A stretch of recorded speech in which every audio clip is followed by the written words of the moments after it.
Papa, donc Vincent, je t'appelle Papa. Parle-nous de ce projet.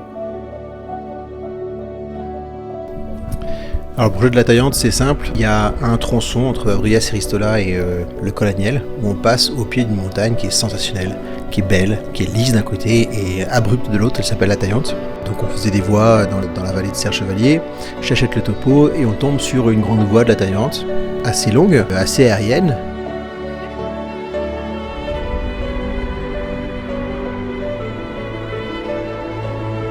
C'est rare de voir autant d'étoiles et dormir à la belle. C'était juste absolument magnifique.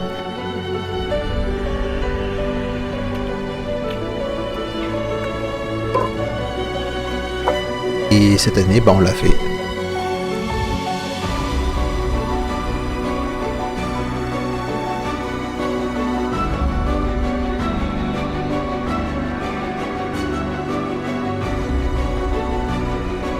Donc cette voie, c'est la voie de la Taillante.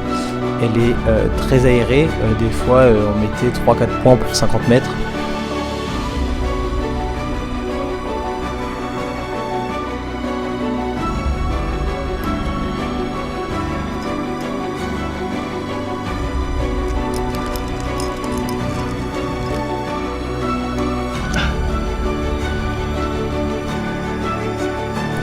Puis après ces deux premières longueurs qui suivent le Dièdre, il y a une traversée. On a commencé à prendre conscience de la difficulté du truc. Il y a peu de mains, il faut faire vraiment confiance aux chaussons en adhérence.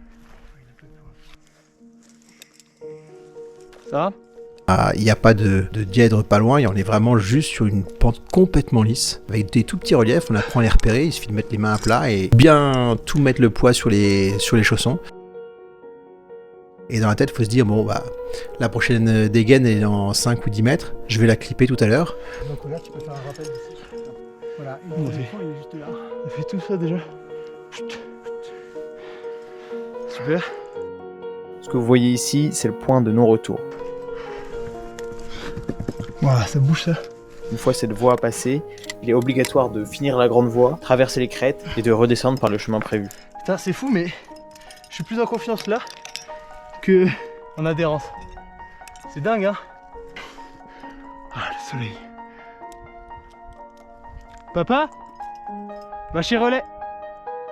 C'est tellement un type de grimpe dont on n'a pas l'habitude, qui est vraiment que avec les pieds. En fait, peu importe ton niveau, t'es un peu en difficulté quand même, parce que c'est vraiment quelque chose d'inhabituel. On a fait tout ça. On s'est bien chié dessus par là, parce que ça a l'air c'est assez lisse en fait. Et puis là, il y a plusieurs reliefs. Et on dirait qu'on a bientôt fini. C'est toujours le moment délicat. Faut remettre ses chaussons sans les faire tomber, parce que sinon, c'est une fin de carrière.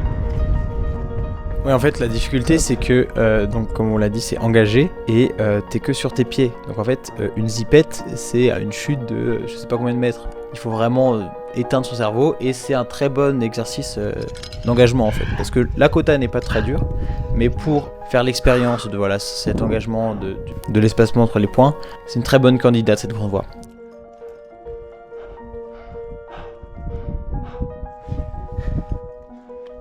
Est-ce que vous êtes prêts ?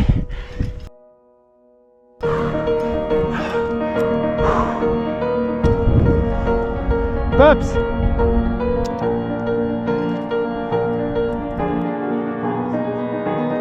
C'est pas un col, mais c'est le plus beau col de ma putain de vie.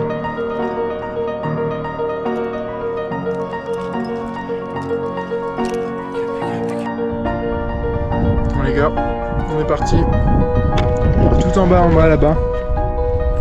À 8h45, c'est ça. Et là il est 13h45, donc on a mis 5 heures pour faire les 12 longueurs, les 400 mètres de voie. C'est pas fini. C'est haut, c'est de la crête, ça me fait pas marrer, faut qu'on y aille. Voilà, c'était vraiment ce passage, pour moi ça a été le plus compliqué. Bien, super. Super. C'est le boss.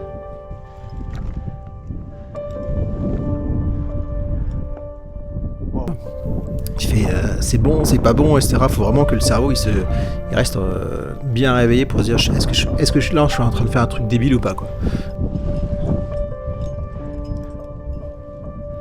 Hop.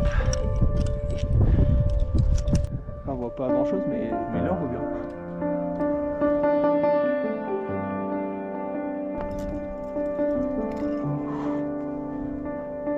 Masterclass. Ah regarde, il y a des chameaux là-bas. Donc si la voie est aussi aérienne, aussi espacée, c'est pour être sûr que tous les grimpeurs qui s'engagent sont capables de ensuite assumer la crête qui est avec une assurance plus ou moins fiable au fur et à mesure du temps, mais en même temps c'est plus ou moins safe, il y a des passages carrément safe, et toute la redescente c'est de la désescalade, donc c'est pour ça que la voie est aussi aérienne. Quel beau cairn. Hop. Magnifique.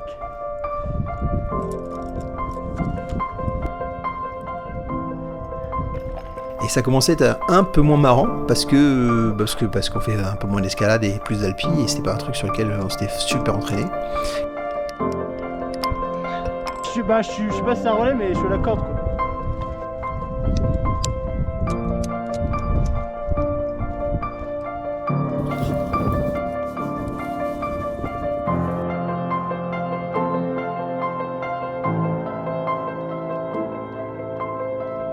Et puis en fait on a fait la technique de la corde tendue quoi, donc lui il posait des dégaines et moi je suivais comme ça. Mais cette partie là en fait c'était pas la pire.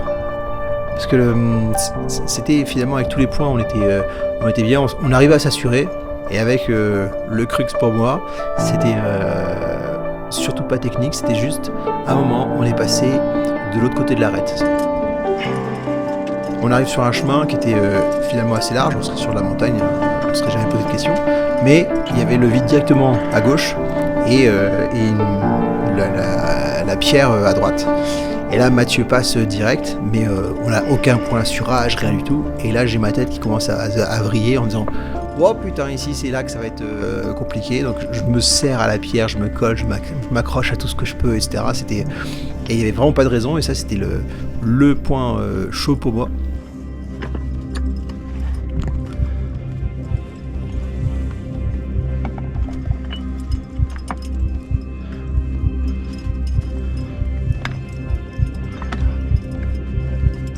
Mathieu passe, je vois que sa corde finalement elle passe entre les pierres en haut en remontant, donc je me dis bah au pire il y a du tirage, donc si jamais il se passe quelque chose ça sera pas une catastrophe. Il y avait aucune raison qu'il se passe quelque chose parce que c'était large en fait, ça passe tout seul, mais j'ai ma tête qui était en mode survie.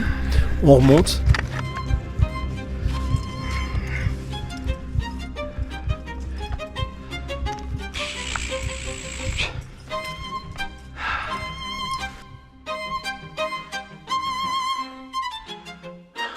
Bon les gars, c'est un Graal là, je remets des chaussettes, je vais mettre des vraies chaussures, enfin. Oh,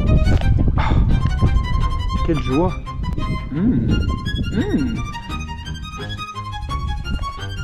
D'accord, on descend vraiment? C'est fini avec les crêtes? Ouais, c'est fini.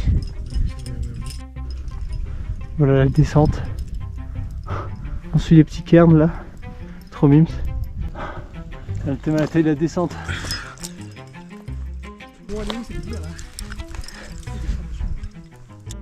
Mais c'est là en gros, on est resté encordé et c'est là où il faut rester concentré. Que je pense que c'est facile de se dire ah c'est bon on a fini, on est en haut, mais en fait la descente limite c'est pas vraiment plus dur, mais c'est ça reste de l'escalade, faut mettre les mains quoi. Regarde, il y a un beau chemin là, tchouk tchouk tchouk tchouk. Dans la descente c'est plus facile, mais t'es pas assuré, donc voilà, faut rester concentré et ça peut être long. Nous on a dû mettre une bonne heure pour arriver jusqu'en bas. Allez, nickel.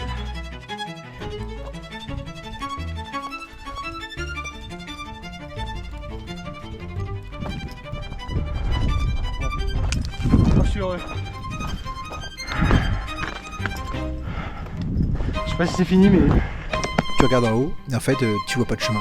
C'est juste une énorme montagne lisse. D'en haut tu vois pas le chemin, d'en bas tu vois pas le chemin, et pourtant on est descendu là-dedans quoi, truc de fou. C'est abusé.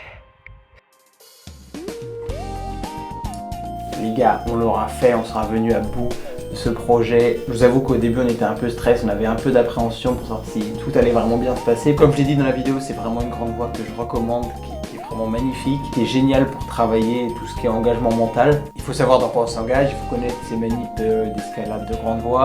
Donc endroit que j'ai trouvé magnifique, que je recommande à 1000%. Merci d'avoir regardé cette aventure jusqu'à la fin, j'espère qu'elle vous aura plu. Les gars, prenez soin de vous et surtout, prenez des douches froides.